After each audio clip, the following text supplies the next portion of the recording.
शिल्पकार तूच आहे तुझ्या जीवनाचा, शिल्पकार तूच आहे तुझ्या जीवनाचा, शिल्पकार तूच आहे तुझ्या जीवनाचा.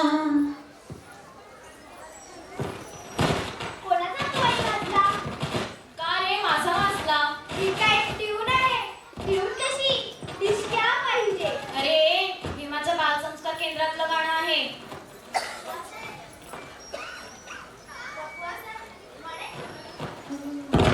बकवास आहे म्हणे शिल्पकार. पुढे काय जेवणाचा. ए स्फूर्ती, उगाच का? तुला याचा अर्थ माहित आहे का? नाही ना, मग गप्प बस. अरे वा, आता तुला याचा अर्थ पण माहित आहे. आता तू अर्थ सांगच. तुम्ही खरंच ऐकणार आहात? हो हो ऐकणार. बोल. नक्कीच ऐकणार आहात? हो हो ऐकणार. मग ऐकात. शिल्पकार तूच आहेस तुझ्या जीवनाचा, अर्थात तुझ्या जीवनाचा शिल्पकार तूच आहेस. ते कसं काय? सांगते, ऐक. मला सांग, जीवन म्हणजे काय? आपण रोज उठतो, खातो, पितो आणि झोपतो, तेच ना? बरोबर आहे तुझं, पण आता आमच्या बालसंस्कारच्या भाषेत सांगते. जीवन म्हणजे जन्म आणि मृत्यू यामधील अंतर. असं समज, परमेश्वराने आपल्याला 3 पानांचं पुस्तक दिलंय. पहिल्या पानावर दिलंय जन्म आणि शेवटच्या पानावर दिलंय मृत्यू. आता सांग, मधल्या पानावर काय लिहिले असेल? थोडं म्हणू नकोस, नीट सांग. अगं, मधल्या पानावर लिहिलं आहे जीवन. ओवी, तू सुट्टीत रत्नागिरीला मामाकडे गेली होतीस ना? हो, मग त्याचं काय? ठाण्यावरून तुझी गाडी थेट रत्नागिरीला गेली का? नाही, बऱ्याच स्टेशनवर थांबली. अगदी तसंच जन्माला आल्यापासून मृत्यूपर्यंत आपल्या जीवनाची गाडी अनेक स्टेशनवर थांबत थांबत आपल्या मुक्कामाला जात असते.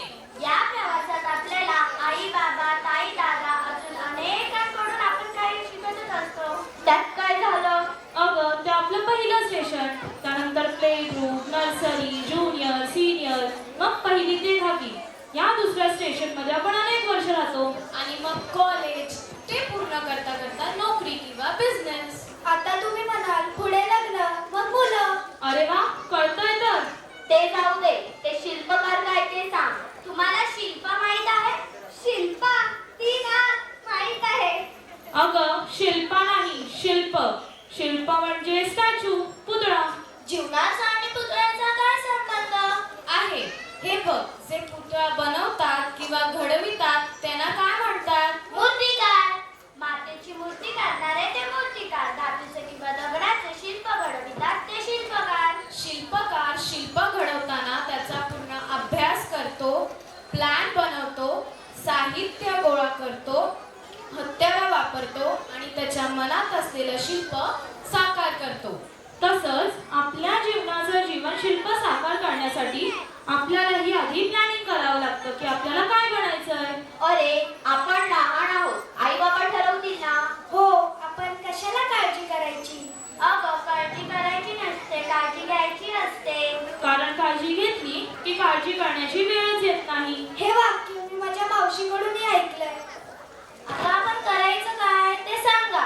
करायचं एवढंच, जन्म आणि मृत्यूमधील हे अंतर म्हणजेच परमेश्वराने आपल्याला दिलेली अनमोल देणगी आहे. आणि ही देणगी म्हणजे आपलं जीवन. आणि हे जीवन जर सुंदर घडवायचं असेल तर आजपासून नियमित अभ्यास करणाऱ्या, विविध स्पर्धेत भाग घेणाऱ्या, एकमेकांची काळजी घेणाऱ्या मुलांच्या संगतीत राहा.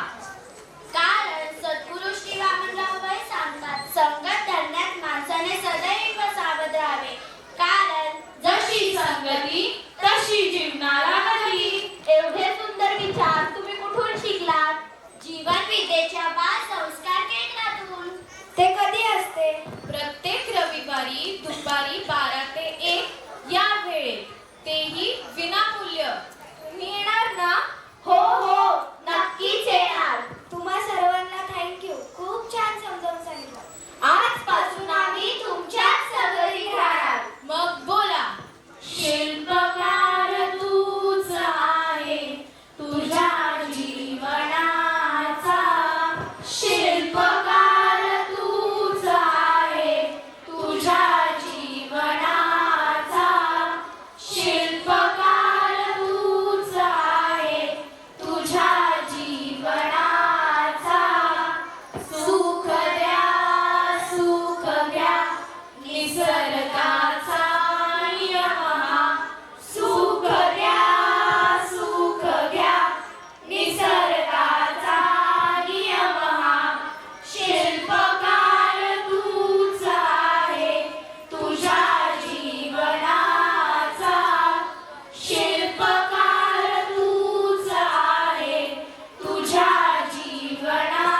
जोरदार टाळ्यांनी या बालकलाकारांचं आपण कौतुक करूया.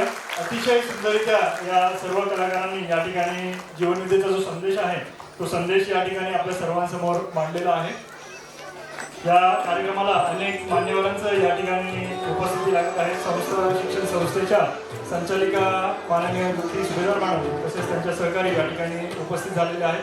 तर त्यांचंही आम्ही जीवनविद्या मिशन परिवारातर्फे या ठिकाणी हार्दिक स्वागत करतो.